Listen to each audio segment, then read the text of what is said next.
إذاعة جمهورية مصر العربية من القاهرة.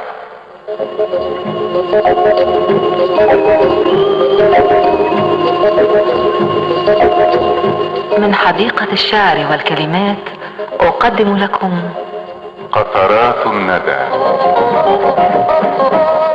لمحة شاعرة نقدمها لكم كل صباح. يا مصر، حلم ساحر الألوان رافق كل عمري، كم دعبت روحي رؤاه فرف روحي خلف صدري، حلم كظل الواحة الخضراء في صحراء قفري، أن أكتلي هذا الحمى وأضمه قلبا وعين. واليوم في حلم أنا أم يقظة أم بين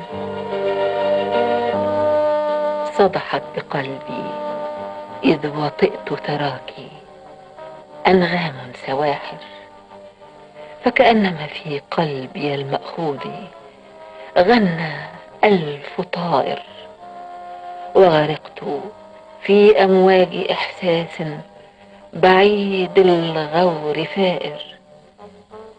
أنا هنا في مصر في الوادي النبيل، أنا هنا في النيل في الأهرام في ظل النخيل، وتلفتت عيناي في دهش وفي لهف غريب. ماذا؟ هنا الدنيا الخلوب تثير أهواء القلوب. ماذا؟ هنا نار الحياة تأج صارخة اللهيب،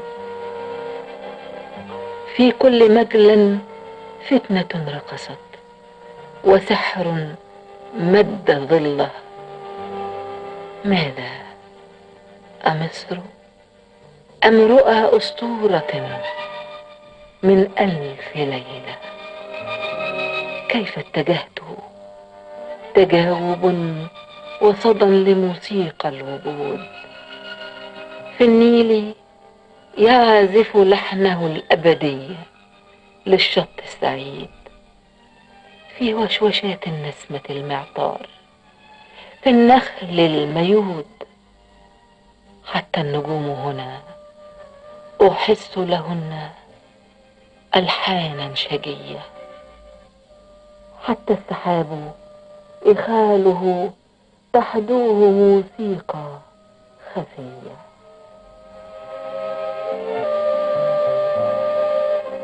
يا مصر، بي عطش إلى فرح الحياة، إلى الصفاء.